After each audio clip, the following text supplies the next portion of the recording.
All right, we'll move on. Very sketch. Now this is something that's pretty cool that a lot of people don't know about. This allows you to adjust instances depending on what geometry it's built around. Now the trick here is you have to dimension your sketch correctly. In this case, you couldn't put a dimension for the height of this particular instance. Instead, what you needed to do was give it an offset from here to here and an offset from here to here.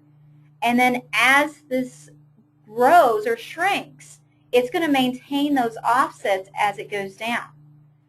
So your sketch geometry and your sketch dimensions is very important with this particular very sketch. So let me show you.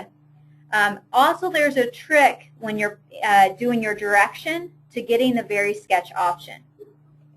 So let me show this one. So here it is, very sketch. And I'm going to try to speed through this because we only have about 15 more minutes. And you're going to notice in my sketch here, I have dimensions from here, that's 5, and a dimension here, that's 5.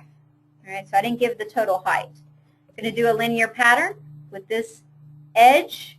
If I choose this edge, I will not get the option to do vary pattern, which is right here, called very sketch. Right here, see how it's grayed out?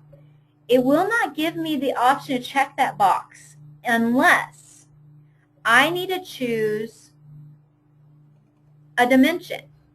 And I'm going to choose this dimension right here to place in this box.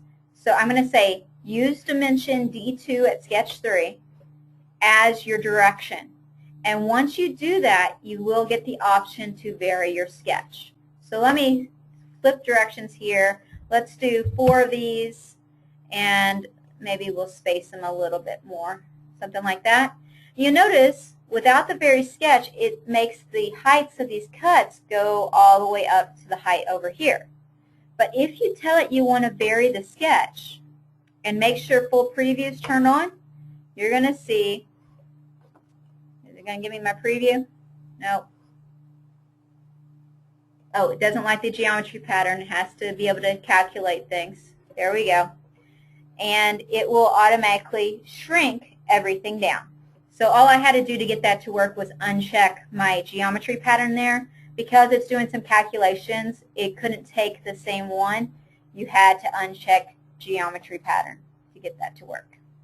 I'm sort of surprised when you choose very sketch, it doesn't automatically uncheck that. That would make sense to me. Oh well. So there you go. There is the very sketch, which is pretty handy. So let's speed through this.